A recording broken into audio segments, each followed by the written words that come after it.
Inshuti bavukanyi bakunzi ba shingira intahe Imana nzima, ndabaramukije mw'izina rya Yesu. Ndabaramukije nezerewe cane kuko hari haheze igihe ata mushitsi turonse kuri runo rubuga. Uno musi rero tukaba twamuronse kandi ntitwamukuye hafi, araza kutwibwirira ariko ni ahantu h'urugendo runini. Jewe ubwanje ndi hano mu Budagi, kugenda mu Burundi ni urugendo rw'amasaha hagati y'umunani na cumi n'indege, ariko wewe nibaza ko ari kure kurusha. Uno musi rero tugira tuganire, nkagusaba wowe utahora utwumviriza ngo witeho kuzoha ikiganiro bagenzi bawe nibubakwa, hanyuma ubishoboye udushireko agakumu canke wiyandikishe ko uri uwacu muri bimwe bita sabone. Igikuru c'ibi biganiro ni uko dusiganwa n'ibihe. Ego umwami Yesu ari mu kugaruka, uza gutora abiwe, kandi nawe nshuti yanje ndakwipfuriza kuzoba urimwo. Yesu azoza gutora abamwemeye ko ari umwana w'Imana. Yesu azoza gutora abavavanuye n'icaha, bihanye icaha bagahindukira koko bagafata ingingo kugira ngo baze baronke ubugingo budashira. Kandi biracashoboka, uyu munsi uvyumvise ntiwiyumvikanye, fata ingingo ibereye kugira ngo nawe woye guhitanwa n'uruzohitana benshi kubera ukutumvira, kubera ukutizera. Yesu aguhezagire. Muri kumwe ku ruhande rwanje Nahire Ninahazwe. Kubaza kubikenera aha hasi turafise inimero zacu za WhatsApp na email, murashobora kutwandikira canke mukatuvugisha. Yego nshimiye rero inshuti nyinshi ziri mu bihugu bitandukanye. Hari uno munsi duhereko bari ku mugabane wa Aziya, ariko hariho n'abari ku mugabane wa Oceania, ni ukuvuga Australia na Nouvelle-Zélande. Hanyuma hakaba abari ku mugabane w'Uburaya, ego n'abari ku mugabane wa Amerika. Hariho benshi badukurikira kandi n'ururimi dukoresha ni urwo mu karere, ni ukuvuga n'Abanyafrika, abari mu Burundi, abari muri Tanzania, abari mu Rwanda, abari muri Congo, mu Buganda, muri Tanzania, muri Kenya, no muri Sudani hose bariyo. Hariho abari muri Somalia. Ndabaramukije inshuti zanje ziri muri Somalia. Ndabaramukije n'abari muri Zambia. Ndabaramukije inshuti ziri muri Zambia no muri Afrique du Sud. Ndafise abakunzi muri Malawi no muri Mozambique, nabo turabaramukije. Turabaramukije abari muri Afrique de l'Ouest, muri Afrika y'uburengero no mu buraruko. Ego turabaramukije kandi za nshuti zacu nyinshi ziri aha mu bihugu vy'Abarabu. Rero turanezerewe, tubahaye ikaze. Yesu abahezagire. Karibu muri Sanze. Nshuti bavukanyi ndabaramukije mw'izina rya Yesu. Nk'uko nameje kubabwira, uno munsi n'umunsi udasanzwe hano ku rubuga rwacu shingira intahe Imana nzima. Twaronse umushitsi adasanzwe araza kutwibwira mu kanya, ariko cane cane umukozi w'Imana ari kure cane, navyo arabitwibwirira. Reka tumusabe muri aka kanya nyene, tumuhe ikaze hano kuri runo rubuga, twongere tumusabe asenge imbere yuko dukora ico dukoze canke ico tubwira ico tuvuze hano kuri runo rubuga. Murakoze cane, reka dusenge Imana. Data wa twese uri mw'ijuru, izina ryawe nirihabwe icubahiro, ubwami bwawe nibuze.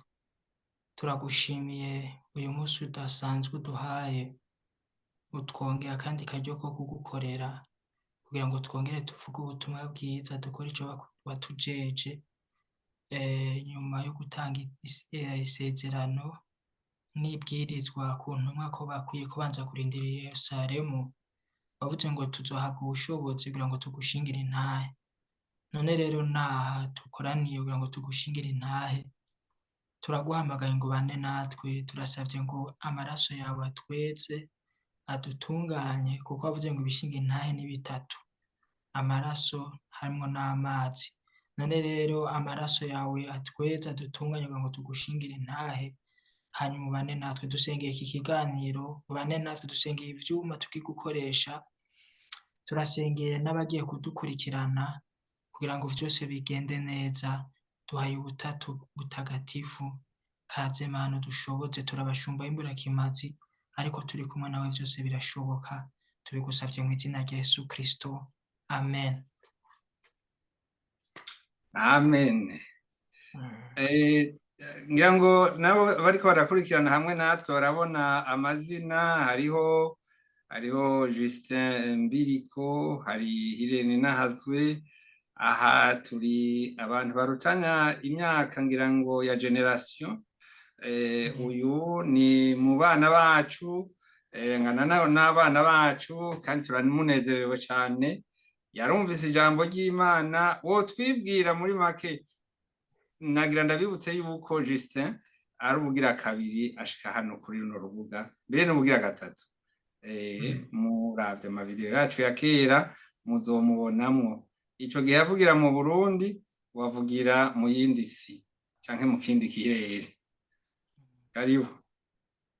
Murakoze cane. Ku batanzi, nitwa Mbiriko Justin, ndi mwene so, hanyuma nkaba nkijijwe, ndi umukristo wo mw'ishengero rya Pantekote ry'Igishiha. Nabatirijwe mu bwiriza bw'i Makamba, aho benshi bita ku Nyaburumba. Hanyuma kandi nkaba nize igice kw'ishure yitwa yo ku Gatwenzi, ubu hasigaye hari ububwiriza. Rero nkuko mubivuze, twaherukana kera ndiko ndashinga intahe y'agakiza, nibaza ko baciye nk'umwaka canke nk'imyaka ibiri. Ubu rero narunguruje, naravuye mu Burundi, ndi muri Korea y'Epfo, nagiye kubandanya amashure, ego, no kurondera ubuzima. Imana ibahezagire cane. Yesu aguhezagire cyane. Batubwira ngo hari Korea, ikintu umuntu yomenyera ko uri muri Korea y'Epfo kizwi, co abantu benshi bashobora kumenya niki? Korea y'Epfo, ikintu ca mbere, nk'abakristo niho hari ishengero rinini cane. Mu biharuro mperuka kuraba mu kwezi guheze, narabonye ko hari ishengero ririmwo abakristo benshi. Hari umupasitori yamenyekanye cane yitwa Pastor David Yongchu, asanzwe ari uwatanguje, akaba yabaye n'umwungere w'ishengero ryitwa riraho bita Yoido, yitwa Full Gospel Church. Nico kintu ca mbere bomenya nk'abakristo. Hanyuma kandi n'igihugu kiri ku muvuduko w'iterambere. Abo twasanze ino b'abavukagihugu bavuga ko ari igihugu mu myaka 50 cavuye ahantu habi cane, ariko kikaba kiri mu bihugu 10 vya mbere biteye imbere kw'isi. Ego, ni igihugu kandi kirimwo abakristo, kandi cubakiye ku ndangagaciro rukristo. Ni igihugu kandi nabonye kirimwo umutekano, nta busuma ndabona muri iki gihugu. Ni igihugu vraiment abantu baho bubakiye ku ndangagaciro rukristo. Nico mbona gikuru umuntu yomenya kuri Korea y'Epfo. None aho hantu murahura ubwenge, murabibona ko koko hariho ubuntu bwa gikristo muri abo babigisha canke mu bo mwigana? Ego, ikindi novuga nuko amakaminuza menshi bigisha amashure ya Bibiliya. Hari kandi abakristo baho barateye imbere ku buryo hariho amakompanyi sinzi novyita mu Kirundi, amasosiyete. amahinguriro Mm, n'amakompanyi menshi agizwe n'abakristo. Usanga hari abakristo bakijijwe ariko kandi bashitse ku rwego rwo gukorera igihugu, bakinjira kandi no mu rudandazwa hamwe n'ibikorwa vy'iterambere. Usanga rero vyinshi muri vyo birongowe n'abakristo. Hanyuma rero n'amakaminuza menshi ayo mbona twigako aba ari amakaminuza ya rukristo kandi yigishwamwo abigisha b'abakristo, ugasanga n'abaprofeseri n'abadokiteri mugabo kandi b'abakristo, bakigisha kandi n'inyigisho rukristo. Ibintu vyose bishingiye kuri Bibiliya nivyo.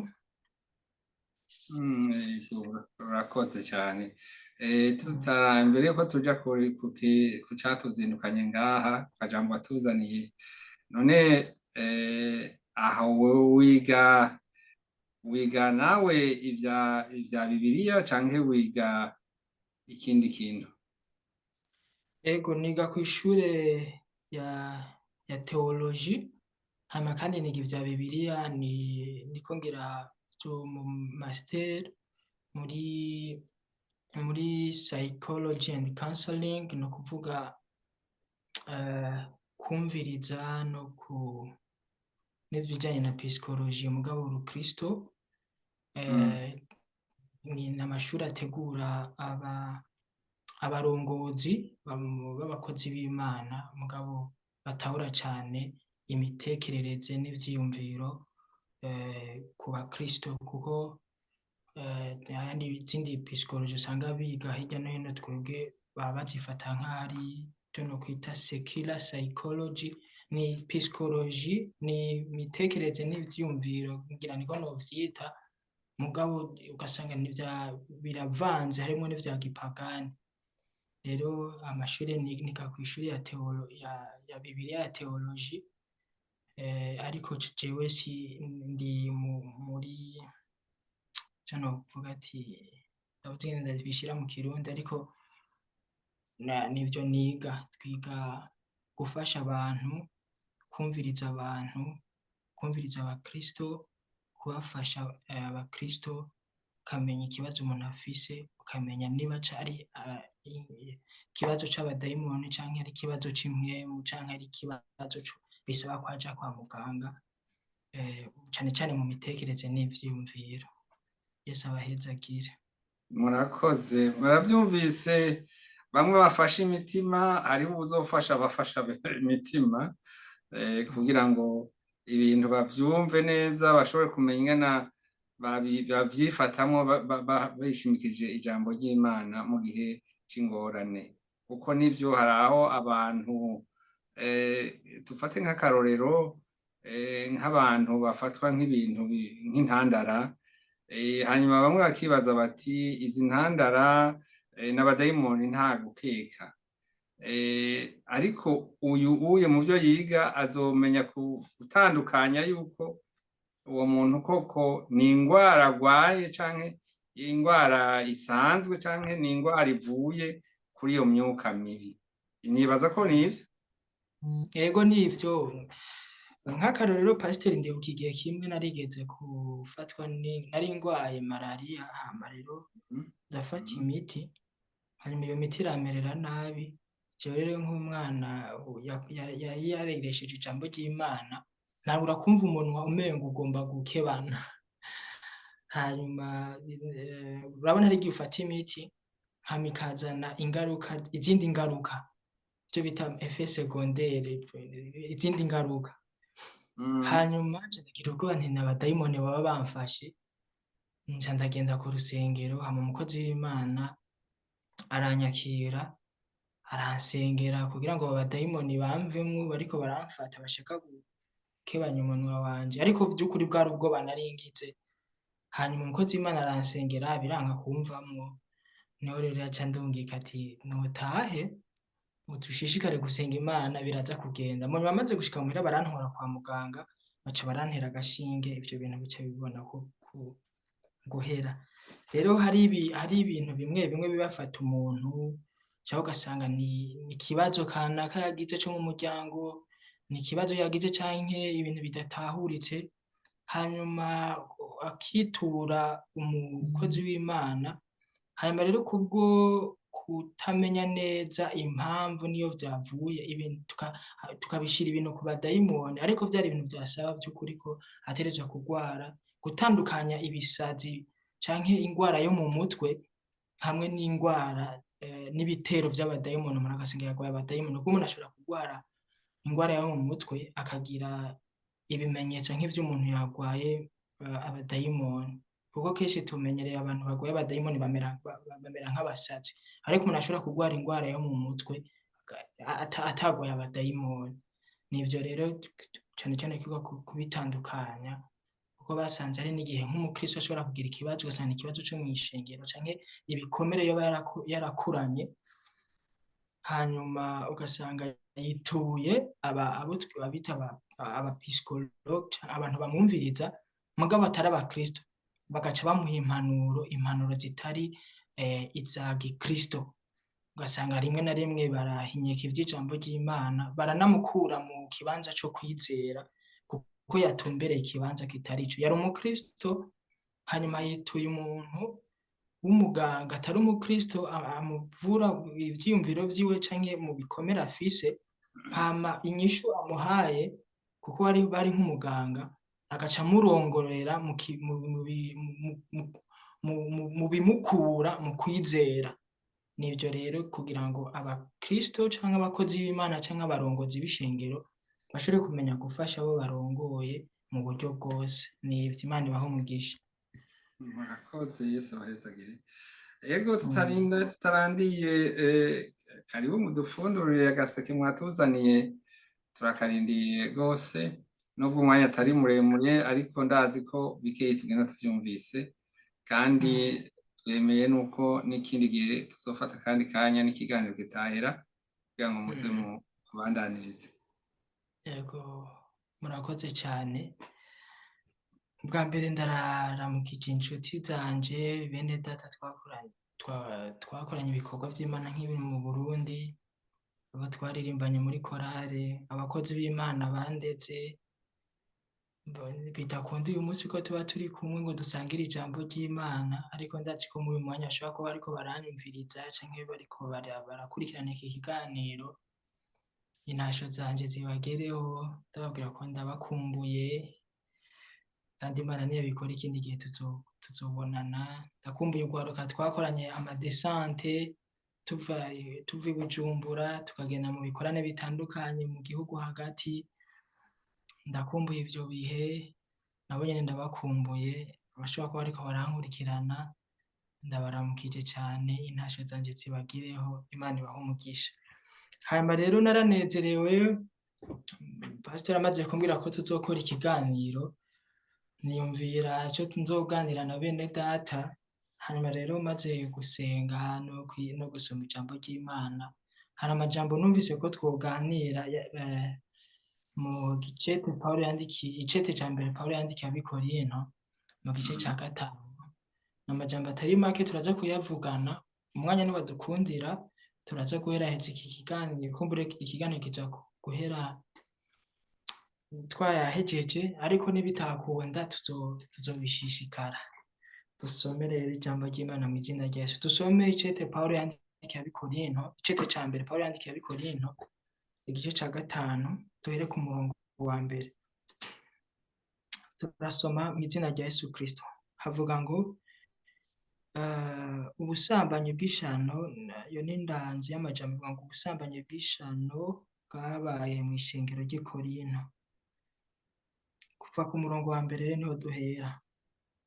Inkuru yamamaye hose yuko muri mwebwe hari ubusambanyi, kandi ubwo busambanyi butoba no mu banyamahanga. Umuntu gucikiza mukase ngo amwabire, namwe mukikakisha ntimubabare nk'uko mwari mukwiye kugira ngo uwakoze icaha akurwe muri mwebwe. Ku bwanje naho ntariho ku mubiri, ariko ndiho mu mpwemu, nahejeje gutsindisha uwakoze ibimeze bityo nk'aho ndiho. mu izina ry'umwami Yesu, mwebwe nimwe mu yanje dukoranye, dufise ubushobozi bw'umwami wacu Yesu guha Satani umeze atyo kugira ngo umubiri wiwe uranduke, ubugingo bwiwe buze burokoke ku munsi w'umwami Yesu. Kwirata kwanyu si kwiza. Ntimuzi yuko umwambiro muke wambira irobe ryose? Nuko nimukureho umwambiro wa kera kugira ngo mube irobe risha, nk'uko mutarimwo umwambiro, kuko umwagazi w'intama wa Pasika wacu watanzweko ikimazi ari we Kristo. Nuko tuziririze iminsi mikuru tudafise umwambiro wa kera canke umwambiro w'urwanko n'ikibi, ariko tugire imitsima itambiwe y'imitima ikeye n'ukuri. Amen. Reka dusome iki gice cose kugira ngo amajambo y'Imana tuyatahure neza, kuko rimwe na rimwe ari igihe akarongo gatoyi gashobora gutanga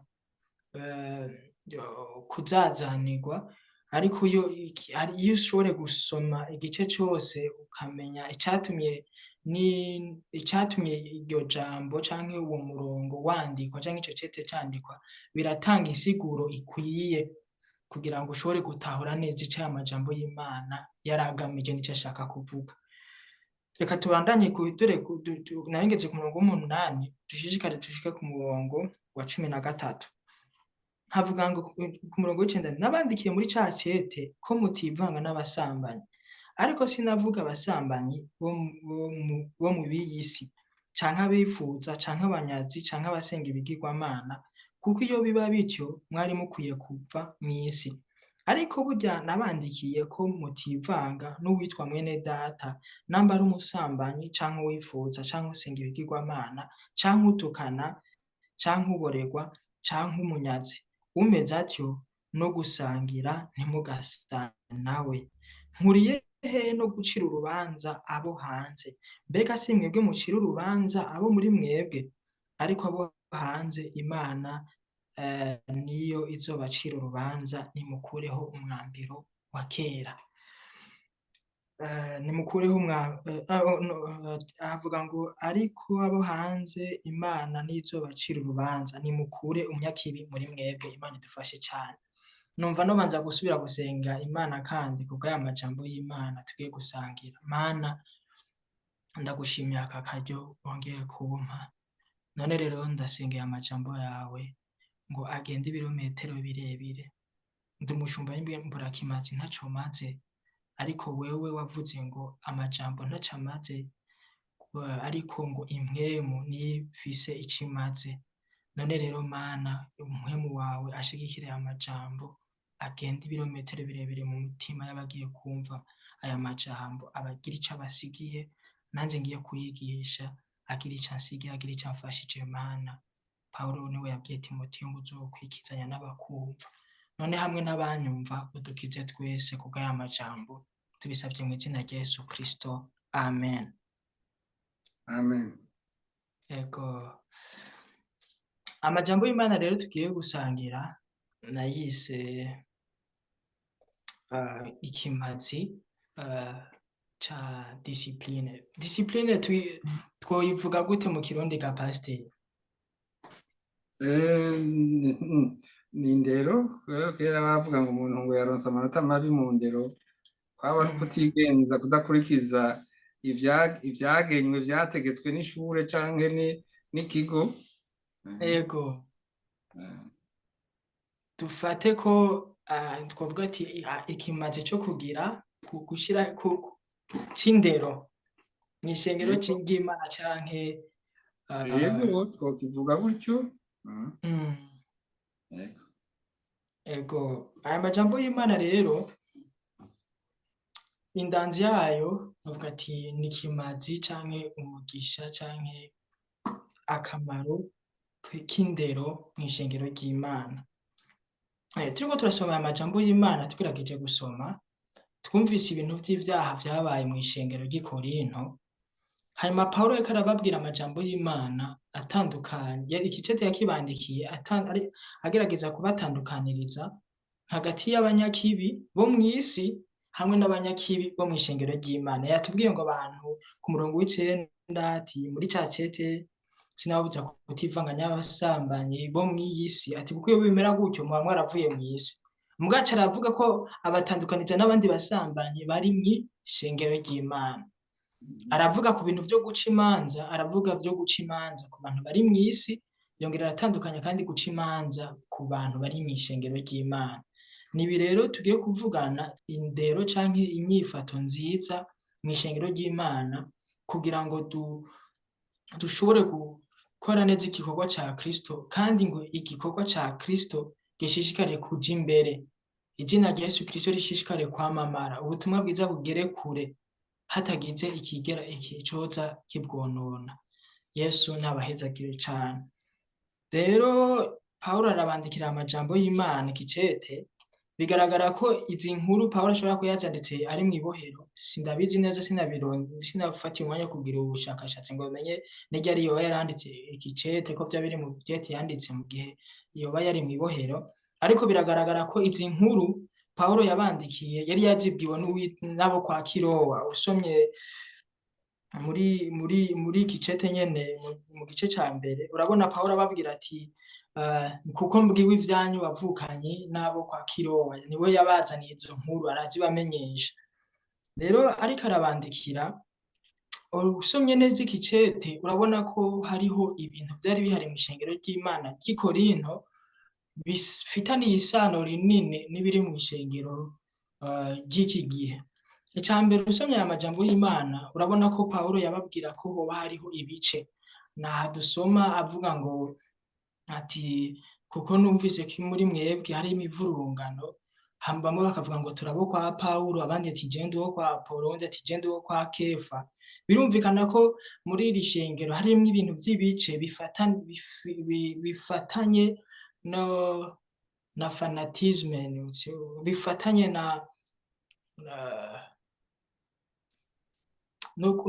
ibice canke ikeba rifatiye kugira ko bamwe bafise abo bakurikira bumviriza inyigisho zabo kurusha iza bamwe.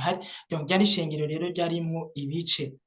Hanyuma kandi ryari ishengero rindi ririmwo novuga ubwishime, kuko bobo birata ko ari abantu bashobora kuba bafise ubwenge, kandi nivyo, kuko uravye ishengero ry'i Korinto ryari mu gisagara n'igihugu kivukamwo abantu b'incabwenge bafise ivyo bagenda bakurikira nk'imyizerere n'imitekerereze, kuko ngo ico gihe abantu bari bafise abo bagenda bumviriza cane bitwa abafilozofe.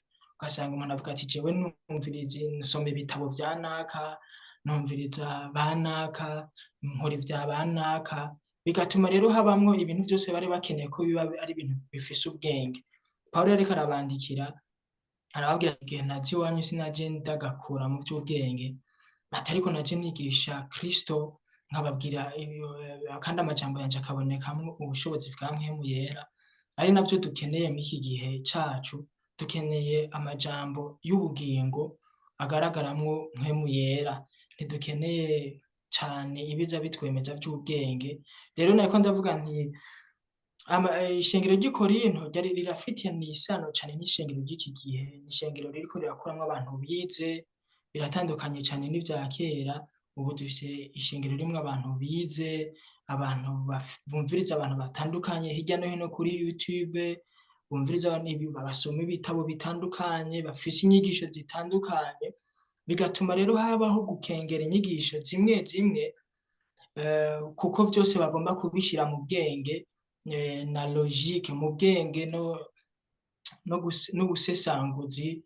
Hama kandi n'ishengero rigaragaramwo ibice, bamwe bafise abo bemera, abandi bafise abo bemera basa bakurikira. Ugasanga rero naho tuba turi hamwe tuba dufise ibintu vyinshi tudahurizako, hari ibintu vyinshi tuba tutumva kumwe, ntituba tuvyumva kumwe. Bamwe bavuga ati naka we avuga ibi, abahariya bo bavuga ibi, abahariya bo bavuga ko dukwiye kwifata uku, abahariya bakavuga ko dukwiye kwigenza uku, abahariya bakavuga ko dukwiye kwigenza uku. Hakaba hariho ibice bitandukanye mw'ivyo, bifatiye kuko abantu benshi bagerageza gufata ibintu bakabisesanguza ubwenge bw'iyi si, hanyuma kandi bakagira abandi abantu begamiyeko. Muga Pawulo we yababwiye ati ntitugira ikindi twigisha atari Kristo Yesu.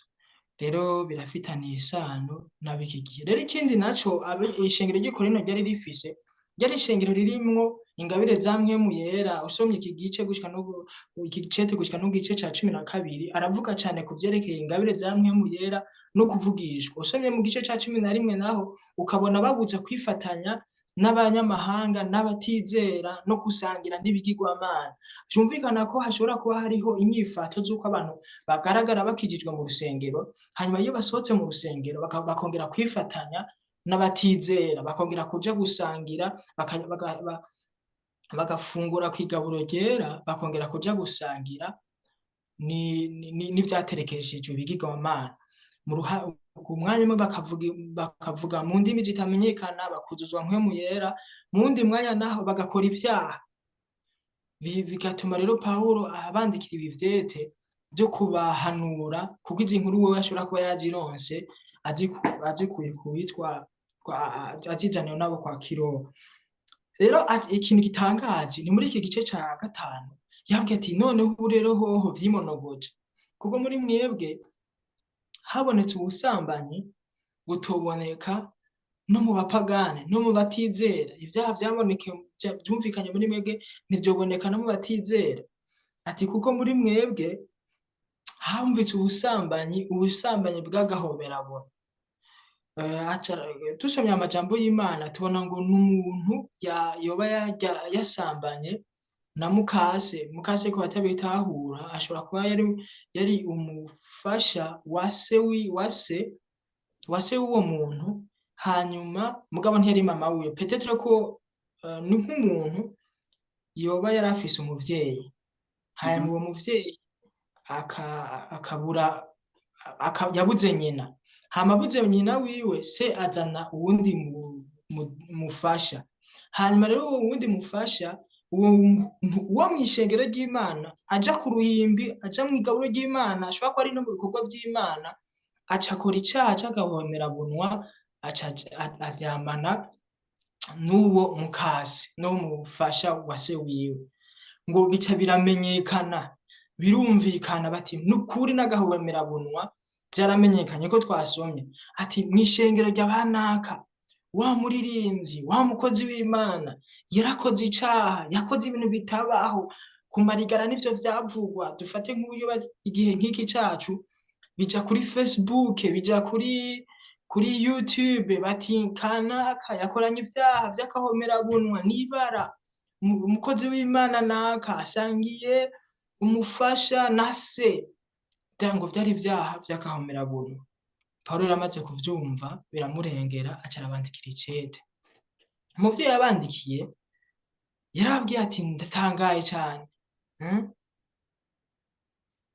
Yarababwiye ati inkuru yamamaye hose yuko muri mwebwe hari ubusambanyi, kandi ubwo busambanyi butoba mu banyamahanga, umuntu gucikiza mukase ngo mwabire, namwe mukikakisha ntimubabare nk'uko mwari mukwiye, kugira ngo wakoze ico caha akugwe muri mwebwe.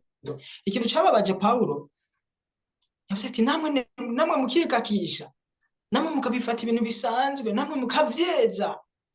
Hari ibintu vyo kweza utuntu mw'iki gihe tuhari, ibintu vy'ivyaha bakagomba kubifata nk'aho umengo ni ibintu bisanzwe, nk'aho umengo ntaco bitwaye. Ego barabimenye, nibaza ko ishengero ry'i Korinto bavuga ati yego barabimenye, ego vyaramenyekanye, none tugire gute? Dukora iki? Ko wabikoze peut-être ko ari we n'umuntu w'imbere mw'ishengero ry'Imana, nitwamubura tuzoba dutakaje ikintu gikomeye. Kumbure aririmba neza, kumbure n'umurongozi wa korale, ntitubona ngo hazosubirirwa nande. Ego vyabaye, reka tubifate ibintu bisanzwe, reka tuvyibagire, ntaco bitwaye. N'ibintu nyene vyumva, ngira ngo imvugo yoba yari ihari ico gihe, kugira ngo Pawulo arinde abandikira ati namwe mukikakisha ntimubabare. Umva abikorino ntivyabababaje, ntaco vyari bibatwaye. Mugabo inkuru yo yari yamaze kwamamara hose, vyari bigeze kuri Facebook, abo bakorana ibikorwa vy'Imana bari babizi, vyari bizwi, kandi vyari ibyaha vy'agahomerabunwa biteye ubwoba. Aravuga ati vraiment ntimubabare, mukabifata ibintu bisanzwe. arababwira ku murongo wa ku bwanje naho ntariho, numva siho yarari, naho ntariho naho ntariho ku mubiri ariko ndiho mu mpwemu, nahejeje gutsindisha uwakoze ibimeze bityo ntaho ndiho. N'amajambo agumye, donc gutsindisha umuntu umengo biragumye, umengo yarakoze icaha. Sinanateguye nibutsa amajambo y'Imana umengo yandikiye Abanyefeso, nateguye ababwira ati nuko bene data uwudakomeye muri mwebwe mumwihanganire, ab'imwemu mumwihanganire, mukomeze abantu b'abanyantege nke. Mugabo ngaha yazananye ijambo rivuga ngo gutsindisha uwumeze gutyo. Ku murongo wa 4 ho yavuze ngo ngo mw'izina ry'Umwami Yesu mwebwe n'impwemu yanje dukoranye ngo dufise ubushobozi bw'Umwami wacu. Urumva, mwebwe na jewe dukoranye ngo dufise ubushobozi bw'Umwami Yesu guha Satani uwumeze atyo, kugira ngo umubiri wiwe uranduke, ababare, akomereke, atsitare, ubugingo bwiwe buze burokoke ku munsi w'Umwami Yesu.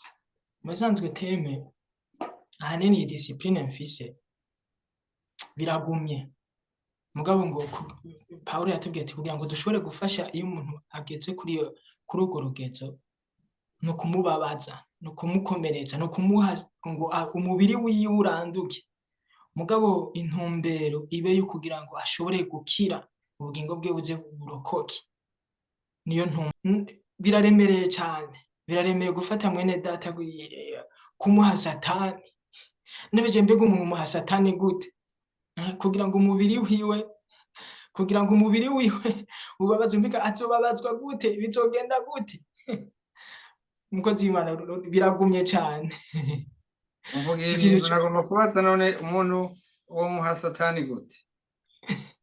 Naha rero inyigisho canke ijambo ry'Imana mfise rihagaze naha, ariko uko biri kose ndumva n'ibintu bitaza kuba biryoshe. Namwe ndumvira kuri amajambo y'Imana, nsanga rimwe na rimwe hari ibikorwa bikiza muga bibabaza. Nk'akarorero, biratangaje ingene umuntu kugira ngo akire kansere, ni indwara ibabaje, mugabo habaho ico gukomeretsa. ngo ari mu Kirundi bavuga ngo bamubatse. Umve kwase ngo bamubatse mu kumuvura, bamubatse ngo yagiye ku mbugita. Yego. Ariko birafitaniye isano, kandi ijambo ry'Imana riba bitubwira ko ngo mu mishishagu yiwe niho twaronkeye gukira. Urumva kubabara, gukomeretsa no gukiza birafitaniye isano. None muri make gukomeretsa uvuga hariya muri misiyoni iwacu Gishiha, hariho umugirwa wo gusagamura, ino usa nuko atawuriho vy'ukuri. Nico ushatse kuvuga canke umubabaza gute? Nico nibaza ko gusagamurwa, batarumva iryo jambo gusagamura, ni ukuvuga ni ibintu byari mu ngira no mu mugirwa w'ishengero rya kera. Umuntu akaba yarafatiwe mu caha kanaka, mu nyuma ishengero rikamusaba biti mukunzi, mushiki wacu canke mwene data, uradutaramukiye gatoye kuko hari ibintu taratunganya. Hanyuma uwo muntu rero muri ico gihe aca amara igihe hari ibintu atarikuriwe gukora mw'ishengero, na cane cane ivyo kwegera ameza meranda. Reka twishimikize Imigani igice ca 27 umurongo wa 6. ikiganiro umwanya twari dufise uyu munsi usa n'ugomba kurangira, tutobandanya ubukurikira ikiganiro tukibandanye, kumbura abadukurikirana bazoshobora kumviriza igice gikurikira. Imigani 27 ku murongo wa 6. Imigani twankoreshe imigani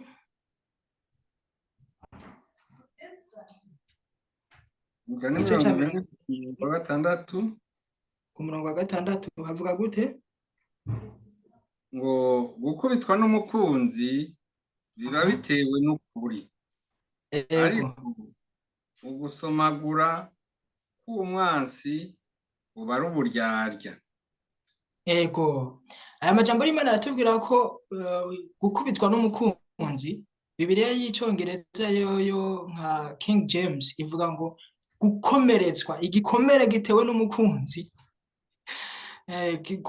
gifise ikimazi, bifise ikimazi, ariko umwansi aragusomagura akaba ariko arakugirira uburyarya, kugirira nabi. Rero nk'uko mubivuze nk'iki dufatira kuri iki gikorwa co gusagamura, co gutaramura, co gushira umuntu inyuma y'ishengero, bifise ikimazi co kumukiza. Nukuri kuba kuvuye gukubita canke gukomeretsa, mugabo intumbero yako bikaba bifise kuzokiza umuntu muri kazoza. Ni amajambo y'Imana tuzobandanya gukurikira, tukayashishikara, tukayanoganza. Ego, ahanini igice kinini kizoba gishimikiye kuri amajambo y'Imana, guha umuntu Satani, ariko intumbero yayo kugira ngo ubugingo bwiwe bushobore kurokoka, arivyo bizana discipline canke indero mw'ishengero ry'Imana, bigatuma ishengero rigwira. Dusomye mu gitabo c'Ivyakozwe n'Intumwa igice ca 5 turabona urupfu rw'uwitwa Ananiya na Safira, ariko vyatumye abari hanze bagira ubwoba, bituma ishengero ry'Imana rishoshikara kuguma ryongerekana. Nivyo hanini tuzojamwo vyimbitse kugira ngo dushishikare kubiganira. Umwami Yesu abahe umugisha. Murakoze. Ego, iyi nkuru ya Ananiya n'umufasoni wiwe Safira, muri make vyagenze gute? Inyuma yaho Yesu amaze kuzuka, intumwa zimaze kuja bararonse mpwemu yera, zimaze gutangura ibikorwa, bageze ahantu bitanga, batanga ivyabo.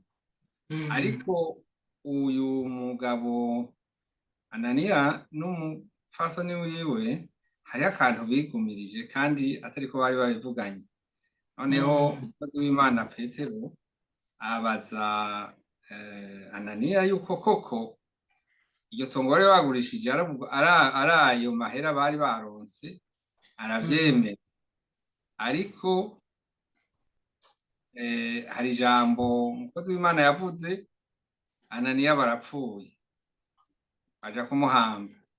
Umugore wiwe aje haheze nk'amasaha 3, nawe baramubaza ati mbega none vyari bimeze gute? Nawe yemeza ivyo umugabo yemeje, ati nawe uca umukurikira.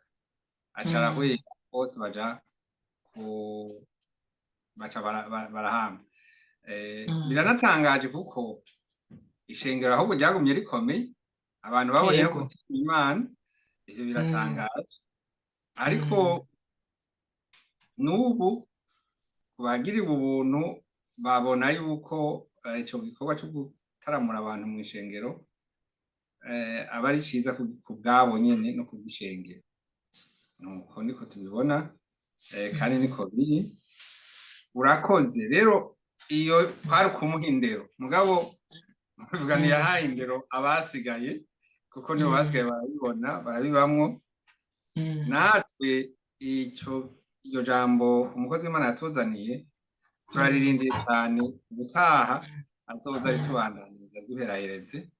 Reka n'ubu nongere ndabasabe musengere